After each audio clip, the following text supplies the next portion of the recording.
Nosso Deus e Pai, nessa manhã de sábado, a igreja e a escola, o colégio, o NASP, trazem seus filhos, seus alunos à Tua presença, para lembrar que nós somos criação de Deus e nós estamos a caminho do Éden restaurado. Estamos de passagem como peregrinos nesse mundo caído, devastado pela guerra entre o bem e o mal por 6.000 anos. Um mundo em falência, mas na certeza do cumprimento profético, em breve Jesus vai voltar.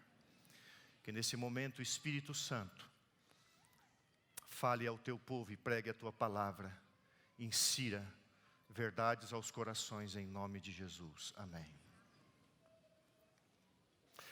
São Marcos capítulo 9, verso 14, diz assim: Quando eles se aproximaram dos discípulos, viram numerosa multidão ao redor e que os escribas discutiam com eles.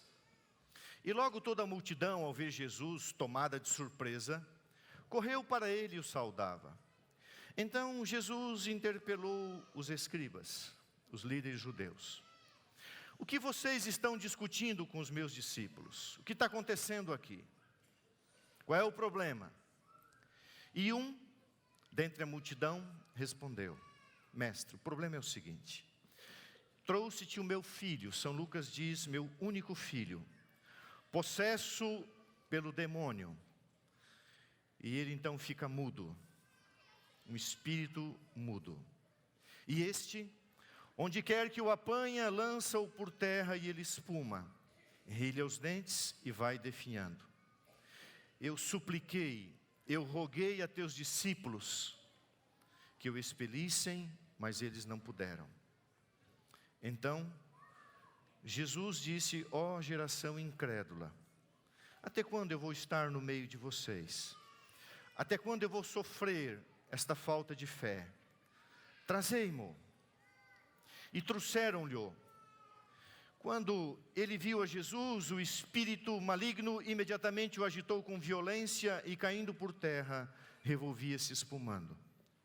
Perguntou Jesus ao pai do menino: há quanto tempo isso lhe sucede? Desde a infância, respondeu. E muitas vezes o tem lançado no fogo e na água para o matar. Mas, se tu podes alguma coisa, tem compaixão de nós e ajuda-nos. Ao que lhe respondeu Jesus: se podes? Se eu posso? Você acha que eu posso? Tudo é possível que crê.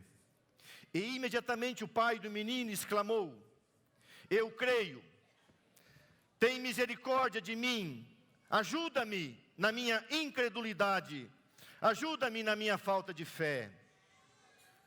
Vendo Jesus que a multidão concorria, repreendeu o espírito imundo, dizendo: espírito mudo e surdo, eu te ordeno, sai deste jovem e nunca mais tornes a ele. E ele, clamando e agitando muito, saiu, deixando como se estivesse morto, a ponto de muitos dizerem: morreu.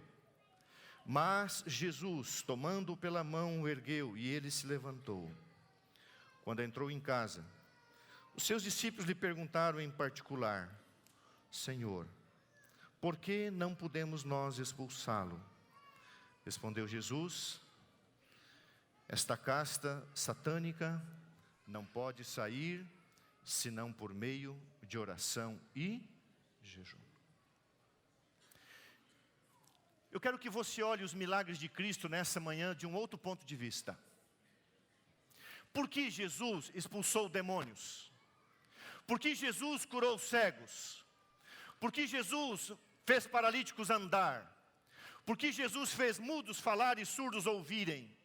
Por que Jesus curou leprosos? Porque Jesus operou um milagre no corpo humano. Em primeiro lugar, irmãos, porque o corpo humano é criação de Deus e pertence a Deus. E o plano de Deus é restaurar plenamente o nosso corpo através do dom da imortalidade. Há vários textos hebraicos onde a Bíblia começa assim: Deus no princípio criou. Irmãos, nada além de Deus no início. Deus é o princípio. Não houve princípio, Deus atuou no princípio. Deus no princípio criou os céus e a terra. Vivemos hoje, depois de 6.000 anos, num planeta completamente devastado pela guerra entre o bem e o mal, devastado espiritualmente, moralmente, ambientalmente, socialmente, financeiramente, politicamente, todos os aspectos. É um mundo devastado, é um mundo arruinado. Isso aqui não é o plano original de Deus, não é. Ainda temos alguns poucos vislumbres da natureza do ideal divino, mas essa natureza corrompida depois de 6.000 anos de pecado não é o que Deus planejou.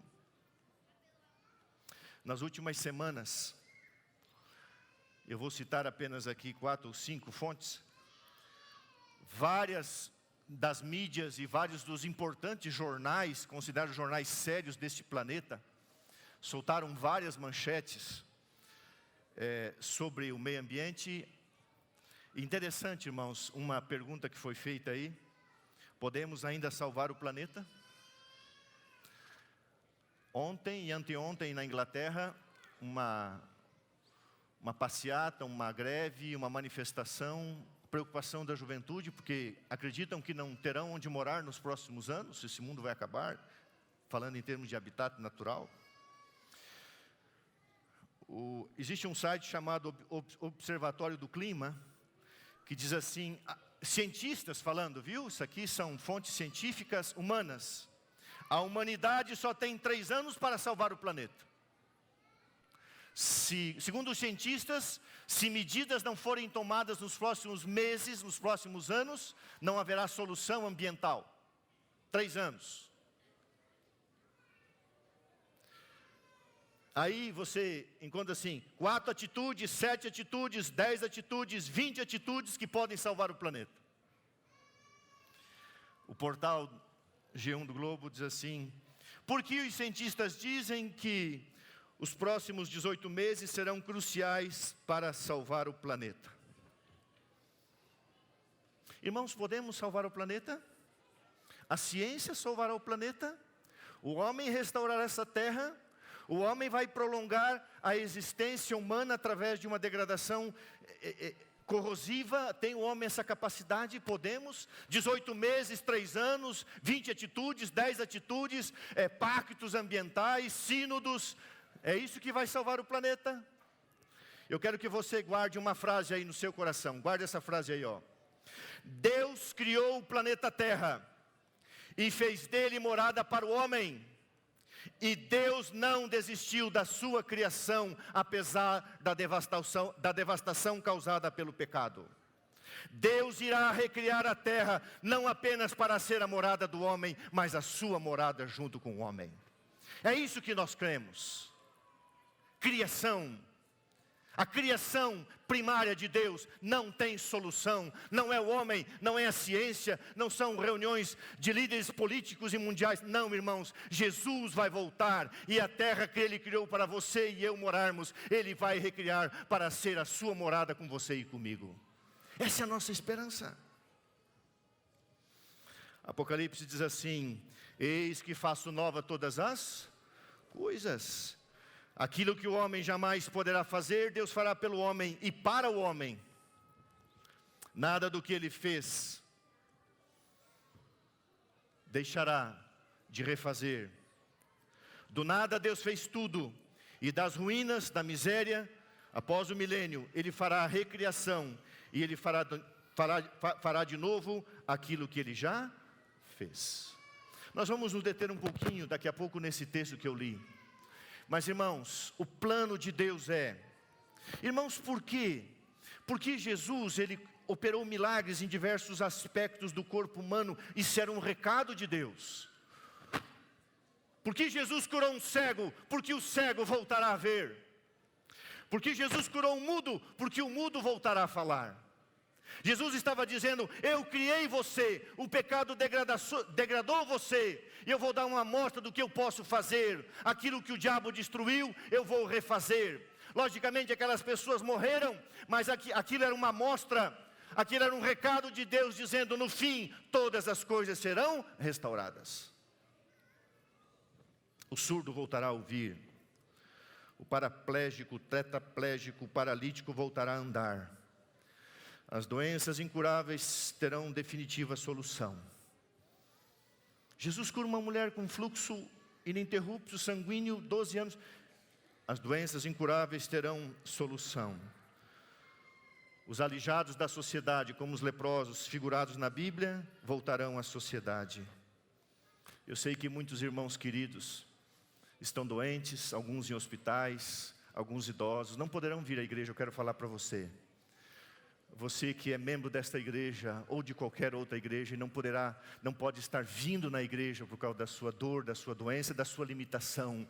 Um dia você irá na igreja em Jerusalém Celestial. As tuas limitações terminarão, a tua velhice terminará, a tua doença Deus vai tirar. E eu quero usar como exemplo aqui meu querido irmão e amigo Giacomo Molina, que está assistindo. Giacomo, você não pode andar, seus pés estão inchados, você não pode vir à igreja, Giacomo. Mas um dia você vai correr pelo espaço que Jesus te dará no jardim do Éden. Logo você estará na cidade celestial. Quantos irmãos com idade, com Alzheimer, com Parkinson, com câncer, com doenças várias, não podem vir à igreja, o pastor vai visitar. E com dor no coração eu ouço como o Giacomo Molina, que é uma pessoa que eu tenho me afeiçoado. Pastor, não posso ir à igreja, olha os meus pés, não posso caminhar. Tem que me arrastar pelos cômodos da casa. Logo você vai caminhar, querido irmão, querida irmã. Jesus vai curar a sua doença, Ele vai recriar um novo céu e uma nova terra. As enfermidades mentais, irmãos. Por que Jesus curou pessoas que eram lunáticas, doentes mentais, para dizer que as doenças mentais terminarão e a raça humana voltará à plenitude da sua santidade? Quem não tem suas lutas, quem não tem suas dificuldades? E tristemente você ir na casa de vários irmãos, com as suas lutas, suas dificuldades, suas doenças emocionais. Não é pecado, não é errado.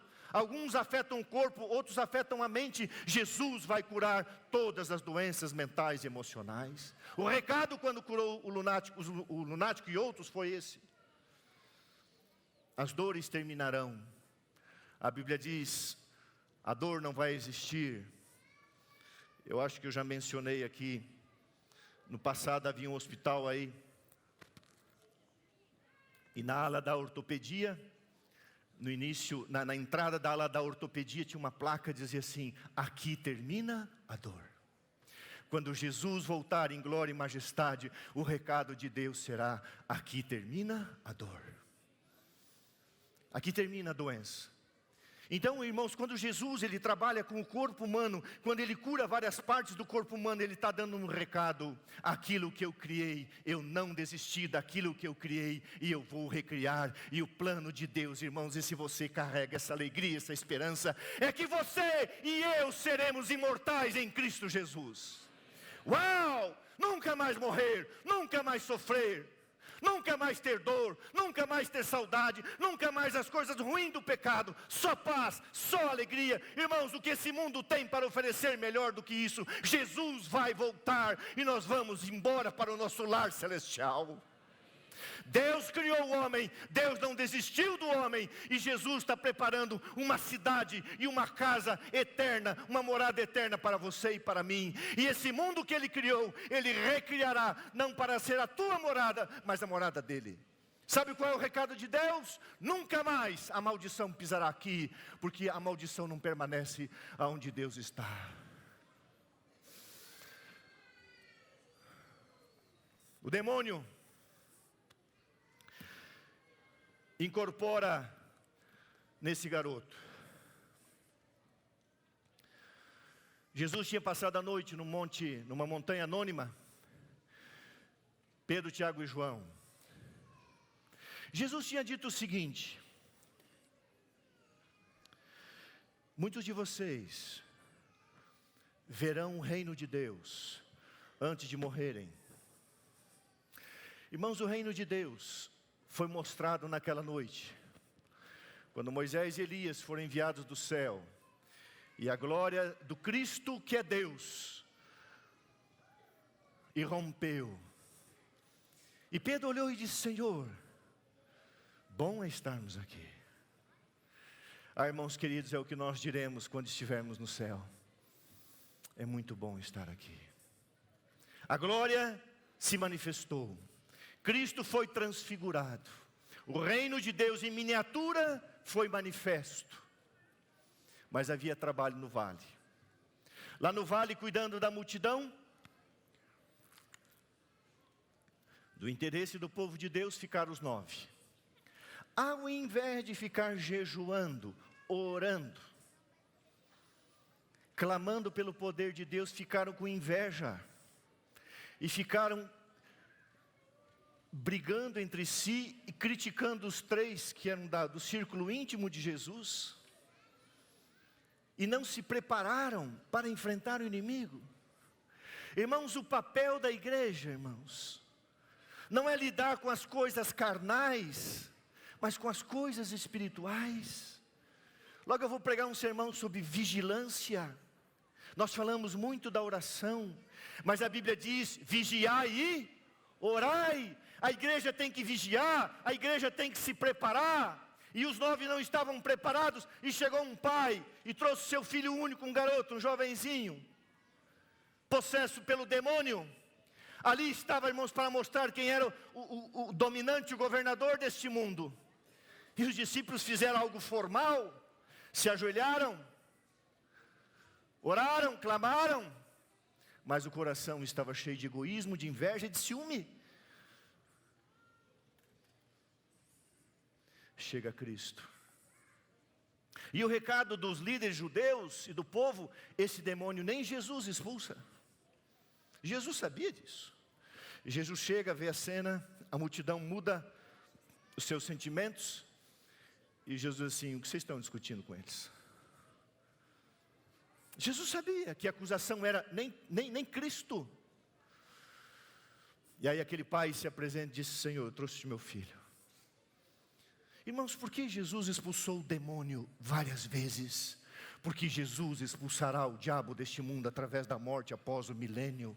Porque o diabo ainda quer dominar a tua vida e a minha vida, e nós não podemos dar espaço para ele. Traga aqui o garoto. E Jesus permitiu que o diabo manifestasse seu poder. Irmãos, quando você lê o primeiro capítulo do livro Patriarcas e Profetas, você tem que entender por que foi permitido o mal. Isso aqui é uma ilustração. Deus, Ele permite o mal, irmãos, para mostrar o seu verdadeiro caráter, o seu rosto, a sua cara, para depois se fazer justiça e mostrar quem é Deus. O mal precisava se mostrar como mal, ele precisava de tempo, e Deus daria em torno de 6.000 anos para Ele mostrar quem é, para que você e eu jamais desejássemos o mal. O universo jamais, você sabe que até a cruz de Cristo havia simpatia com o demônio.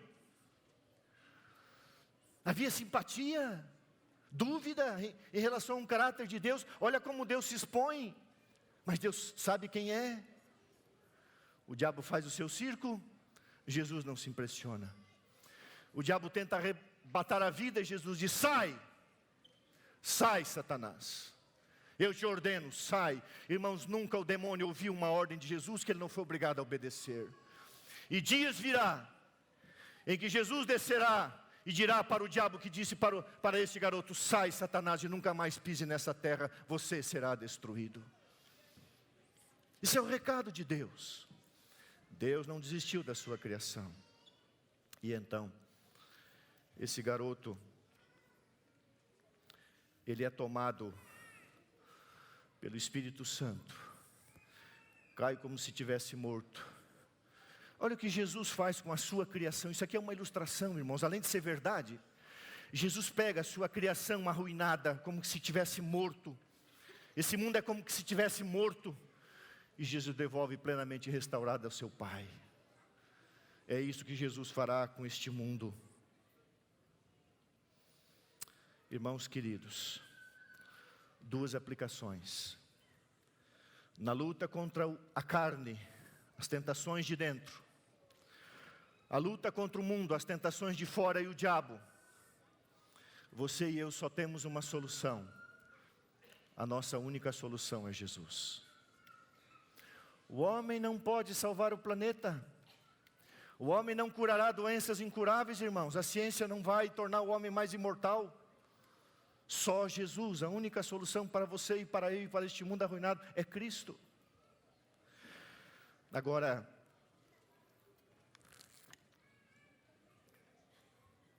coloque os seus olhos no verso 24. Quero terminar com isso aqui.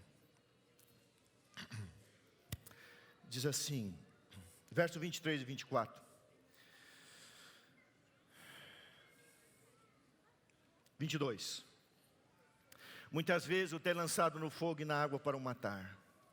Mas, se tu podes alguma coisa, tem compaixão de nós e ajuda-nos. Jesus respondeu, se podes, tudo é possível ao que crê. E imediatamente o pai do menino exclamou com lágrimas, Senhor, eu creio, mas ajuda-me na minha falta de fé.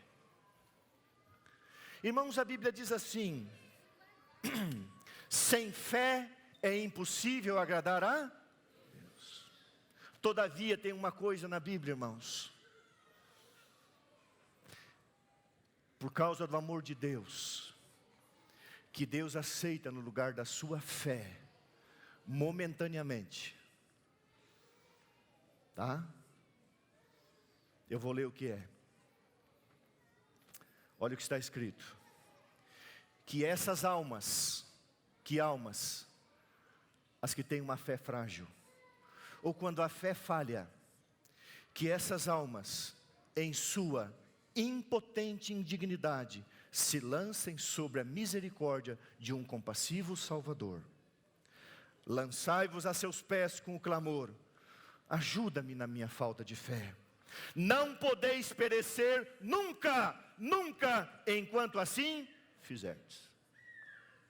Senhor, tu podes. Jesus disse, eu posso se você tiver fé. Ele disse, Senhor, tem compaixão de mim, eu não tenho fé, ajuda-me na minha falta de fé. Ele clamou pela misericórdia de Deus, e a misericórdia de Deus o atendeu apesar da sua frágil fé.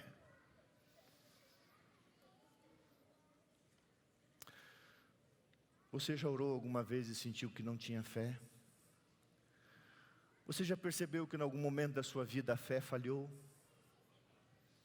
Eu já preguei algumas vezes, eu gosto muito desse tema, a compaixão de Deus. Aquele homem, irmãos, não tinha a fé que Jesus gostaria que ele tivesse. Aquele homem não teve a fé do cego de Jericó. Aquele homem não teve a fé da mulher que apenas quis tocar na orla da sua veste. Aquele homem não tivera a fé do centurião que disse, manda uma palavra. Aquele homem não tivera a fé da mãe que pediu a cura para a sua filhinha e disse, me dá as migalhas. Ela não era judia. Esse homem não tinha uma fé correspondente à altura da necessidade. Mas quando ele viu que faltava fé, ele viu no rosto de Jesus compaixão. E ele diz, tem compaixão de nós, de mim e do meu filho, ajuda-me na minha falta de fé. Irmãos, até onde Deus vai? Até onde Deus vai para recuperar o homem? Até onde Deus vai? Às vezes a tua fé não é a fé que Deus espera. Se você for sincero e se lançar diante da compaixão de Deus, Deus vai fortalecer a sua fé. E Deus vai ouvir a sua oração. Porque Deus, além da sua fé, Ele olha a sua necessidade e o seu coração. Quando a fé faltar, clame pela compaixão de Deus. Quando a fé faltar, clame pela compaixão de Deus. E está escrito, nunca, nunca você vai perecer, enquanto você for sincero e clamar pela compaixão do Deus misericordioso. Deus não desistiu da sua criação. Deus não desistiu de você. Deus não desistiu de mim. Deus não desistiu desse mundo. Ele está no controle e Ele voltará e Ele recriará para ser a morada eterna com o homem, e aqui será o céu. Essa é a nossa esperança. Olha essas crianças, criação de Deus, estão ali, não prestaram atenção em nada, mas estão ali, firme. É assim que Deus olha para a gente, irmãos. A gente é tudo bobo, que nem criancinha. Mas Deus é misericordioso. Jesus, ao curar cada parte do corpo, Jesus estava dando um recado. E finalmente, irmãos,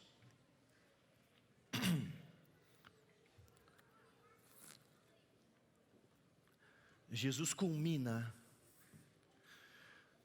os seus atos poderosos através do milagre, os seus atos milagrosos, ao fazer aquilo que é o seu maior sonho fazer, do meu ponto de vista. O maior sonho de Deus, além de encontrar uma igreja pronta para subir para o céu, o maior sonho de Deus é ressuscitar os seus filhos a partir de Adão. E assim como Ele ressuscitou Lázaro, assim como Ele ressuscitou o filho da viúva de Naim, assim como Ele ressuscitou a filha de Jairo, Jesus voltará e os mortos voltarão à vida, porque Ele tem o poder da ressurreição. Ele expulsou o diabo para dizer: o diabo será expulso, eu não tenho nada com ele. A morte será vencida, a morte será destruída, a morte será matada. Jesus tem poder sobre a morte, Jesus tem controle sobre a natureza, Jesus tem controle sobre as doenças, Jesus tem controle sobre tudo e sobre todos. Ele não desistiu da sua criação, a sua criação está ainda nas suas mãos, e Ele recriará, e nós acreditamos no novo céu e numa nova terra. O que é a vida aqui, irmãos? A vida aqui é uma passagem para o portão do céu ou para o portão da morte eterna. Qual portão você quer entrar? Ontem, conversando com a minha filha menor, fazíamos o pôr do sol, ela vai chegar daqui a pouco. Ela estuda fora, ali em Engenheiro Coelho. Na hora do pôr do sol eu virei para ela assim: filha, tem 22 anos, como está a sua vida com Deus? Ela olhou bem nos meus olhos e falou assim: Cristo é vida, pai. E eu escolhi a vida, o Senhor sabe. Irmãos, como eu tive um sábado de paz. Cristo é vida, pai. E o Senhor sabe que eu escolhi a vida. Que Deus te abençoe. Seja as dores, as lutas, os problemas que você enfrenta, que todos nós nessa vida comum enfrentamos, Deus não desistiu de você, e Ele vai cuidar de você, porque Ele deu o recado. E se a morte vier, não importa, nós iremos dormir em Cristo Jesus, e com Ele seremos levantados. Nada, nada, nada, Paulo diz, nada, nada, nada, nem o demônio, nem a morte, nada nos separará do amor de Deus que está em Cristo. Se a fé faltar, clame pela... Fala para mim, igreja, se a fé faltar, clame. Tem misericórdia de mim, ajuda-me na minha falta de fé. Não desista, irmãos. Não desista, porque Deus não desistiu de você. Que Deus te abençoe. Amém.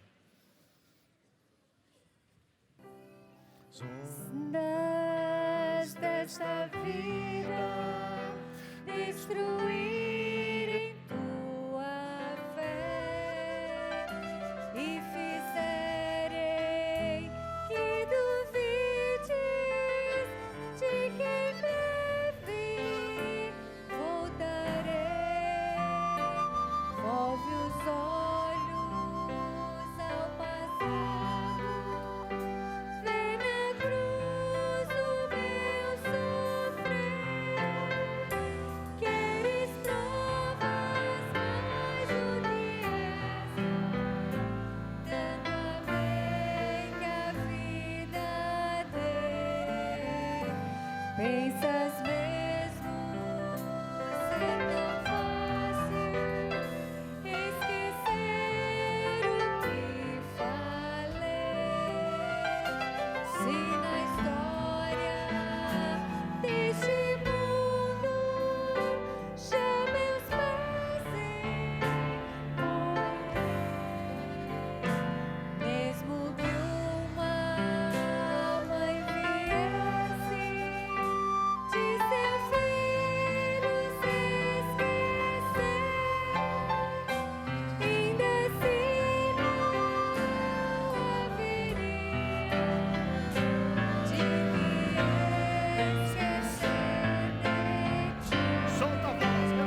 Você crê nisso? Você crê nisso? Obrigado, Senhor. Porque depois de 6 dias de criação, o Senhor viu que tudo era muito bom. O Senhor se ajoelhou, pegou o pó da tua criação e nos fez. Uma capacidade de agir e pensar. Um aspecto físico semelhante também. O demônio arruinou a tua obra, manchou. Mas o Senhor não desistiu. O Senhor deu recado quando esteve na terra, cuidou da sua criação, especialmente no corpo. Controlou a natureza, expulsou o demônio para dizer: é assim que eu farei definitivamente no final de todas as coisas. Somos teus. Tenha domínio sobre nós hoje. Nos possua com teu Espírito.